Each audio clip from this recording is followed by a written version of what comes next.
the target. Well, here's the thing. There's studies out there that show that the more educated a woman is, and the more she works, the higher the likelihood of divorce and or infidelity. It is what it is, and here's the thing too. And I wrote this down earlier when you were speaking about, because he asked you, hey, if you had a guy and he told you can't go out, you said, well, is he paying all the bills? And he said, yeah. And then you said, okay. And what I've come to realize is, and I'm not just picking on you because a lot of girls think this way, is that when a woman pays her own bills or she has her own job, think of it as like she kind of has a man almost, right? And what I mean by that is that like she's not going to tolerate certain things from a guy. Like and this is why so many women enter the workplace so that they don't have to. And we talk about this with Rollo Tomasi too. A lot of women enter the workplace to make their own money so that they never have to be saddled to a fucking loser, right? Because if a girl does enter the workplace, she wants to basically prop herself up and put herself in a position where she doesn't have to subject herself to a lower class male of a lower socioeconomic status because she needs him. And what I would say is a woman that has a job and a career is the equivalent to a man that has a main chick. When you meet a girl and you have a main chick already, you don't give a fuck what that chick does. Like, hey, are we fucking or not? Oh, you ain't? Okay, cool. Fuck you. I'm going to go deal with another chick. That's how a girl is when she has a career. Oh, are you going to support me or not? Oh, no? Okay, I'm going to do what the fuck I want to do. So basically what allows is when a guy has a girl and a girl has a job, it allows them to come into the relationship not necessarily giving a fuck about what the other party necessarily wants. And it gives them the ability to sidestep, right, of that other party's demands, whether the man wants her to stay inside or the woman wants him to not get with other girls, right? But here's a problem, though, with this. When women have their own careers, etc.,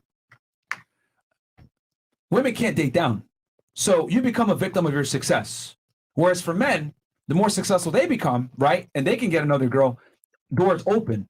So in reality, when women are empowered and make their own money and become successful, real talk, it hurts them long term because now most guys that would be fantastic husbands are no longer suitable. Or in other words, they're invisible to most women because I make $100,000 a year. I'm a strong, successful woman. I need a guy that's at least on my level. Well, unfortunately, we know only 15% of the U.S. population makes that kind of money.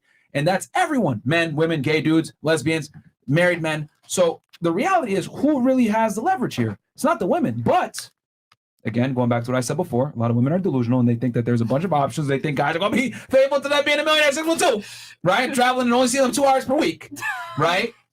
And I'm picking on you, but like a lot of girls come on the panel, right? And they really do think. We've had girls, I've asked a girl, how common do you think a man is that's 6'5"? Like 50%? It's crazy. Like a lot of women have this crazy idea that there's high value men all over the place. No, you might see them here in Miami, you might see them in major cities, but they're actually very rare when you look at the whole populace of the United States. And not only that, if you do find him, what makes you think he's going to take you serious, give you a ring, give you the last name? No, like there's a bunch of chicks. And I think I think one thing at least this podcast does for a lot of women is it puts things in perspective. These men that you're chasing after are rare.